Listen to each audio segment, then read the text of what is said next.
ಮಹಿಳೆಯರು ದೇಗುಲಕ್ಕೆ ಹೋದ್ರೆ ದಾರಿ ತಪ್ಪಿದಂತ ಅಂತ ಎಚ್ಡಿಕೆ ಹೇಳಿಕೆ ಅರ್ಥ ಏನು? ಯಾರು ದಾರಿ ತಪ್ಪಿಸ್ತಾ ಇದ್ದಾರೆ?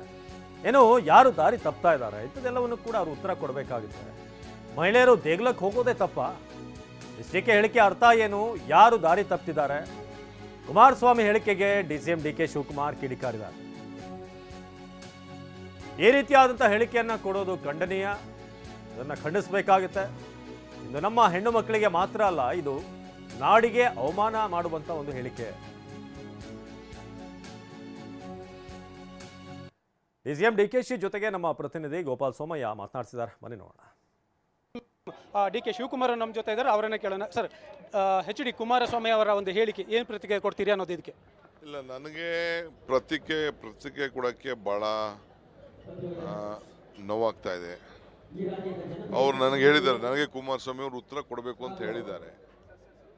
ಆ ದೃಷ್ಟಿಯಿಂದ ವಿಧಿ ಇಲ್ಲದೆ ಮಾತಾಡಬೇಕು. ಈ ಗ್ಯಾರಂಟಿ ಯೋಜನೆ ಮಹಿಳೆಯರನ್ನ ದಾರಿ ತಪ್ಪಿಸ್ತಾ ಇದ್ದಾರೆ ಅಂತ ದಾರಿ ತಪ್ತಾ ಇದ್ದಾರೆ ಅಂತ ಹೇಳಿದ್ದಾರೆ. ಅಂದ್ರೆ ಏನರ್ಥ?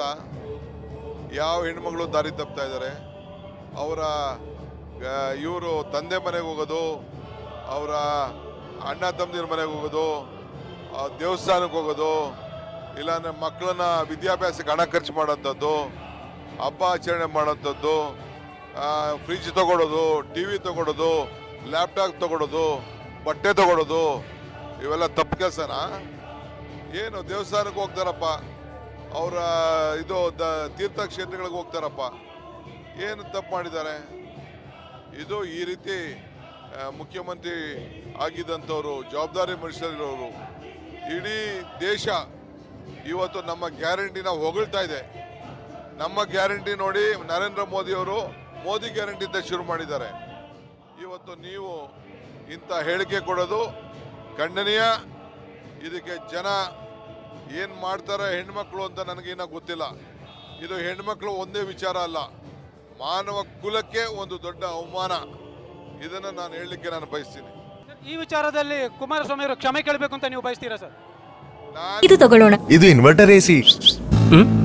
ನೀವು ಗ್ಯಾಮ್ಲರ್ ಅಲ್ವಾ? ಗ್ಯಾಮ್ಲರ್ ಜೂಜಾಡ್ತಿರಲ್ವಾ? ನೀವು ಜೂಜಾಡ್ತೀರಾ? ಇಲ್ಲ, ಯಾರು ಏನು ಹೇಳಿದ್ರು ಅಂತ ನೀನು ಎಷ್ಟು ಕಾಸ್ಟ್ಲಿ ಹಾಗೂ ಡೆಲಿಕೇಟ್ ಎಸಿ ತಗೊಂಡು ಸ್ಟೆಬಿಲೈಸರ್ ತಗೊಳ್ಳಿಲ್ಲ ಅಂದ್ರೆ ಇದು ಜೂಜಾಟ ತಾನೇ. ಒಂದೇ ಫ್ಲಕ್ಚುಯೇಷನ್ ಗೆ ನಿಮ್ಮ ಇನ್ವರ್ಟರ್ ಎಸಿಯ ಪಾರ್ಟ್ಸ್ ಡ್ಯಾಮೇಜ್ ಆಗಬಹುದು. ಅದನ್ನು ವಿ-ಗಾರ್ಡ್ ಉಪಯೋಗಿಸಿ ಸುರಕ್ಷಿತವಾಗಿರಿಸಿ. V Guard, India's number 1 stabiliser.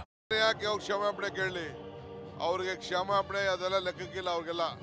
ಹಿಂದೆ ನಮ್ಮ ತಾಯಿಗೂ ಹಿಂಗೆ ಮಾತಾಡ್ಬಿಟ್ಟು ನಮ್ಮ ಊರಲ್ಲಿ ನೀವು ದಾಖಲೆ ತೆಗೀರಿ, ನನಗೆ ಮಾತಾಡಿದ್ರು, ಅಪ್ಪ ಅಮ್ಮಂಗೆ ಹುಟ್ಟವ್ರೆ ಇಲ್ಲೋ ಅಂದ್ಬಿಟ್ಟು.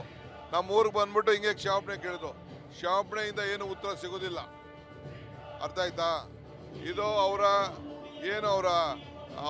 ವಿಚಾರ, ಅವರ ತಲೆಯಲ್ಲಿ ಏನಿದೆ, ಅವರ ಭಾವನೆ ಏನಿದೆ, ಇದು ತೋರಿಸ್ತಾ ಇದ್ದಾರೆ. ಇದಕ್ಕೆ ತಕ್ಕ ಪಾಠ ಈ ರಾಜ್ಯದ ಜನತೆ ಬಿಜೆಪಿಯವರಿಗೆ ಮತ್ತು NDA ಅವರಿಗೆ ತಿಳಿಸ್ಬೇಕು. ಕುಮಾರಸ್ವಾಮಿ ಅವರ ಹೇಳಿಕೆಗೆ ಡಿಸಿಎಂ ಡಿಕೆ ಶಿವಕುಮಾರ್ ಬಹಳ ಕಟುವಾದ ಶಬ್ದಗಳಲ್ಲಿ ಖಂಡಿಸಿದ್ದಾರೆ. ಮಾತ್ರ ಅಲ್ಲ, ಇದು ಇಡೀ ನಾಡಿಗೆ ಮಾಡಿದ ಅವಮಾನ ಅಂತಾನೂ ಅವರು ಪ್ರತಿಕ್ರಿಯೆ ಕೊಟ್ಟಿದ್ದಾರೆ. ಕ್ಯಾಮರಾಮನ್ ನವೀನ್ ಜೊತೆ ಗೋಪಾಲ್ ಸೋಮಯ್ಯ, TV9 ಕೊಡಗು.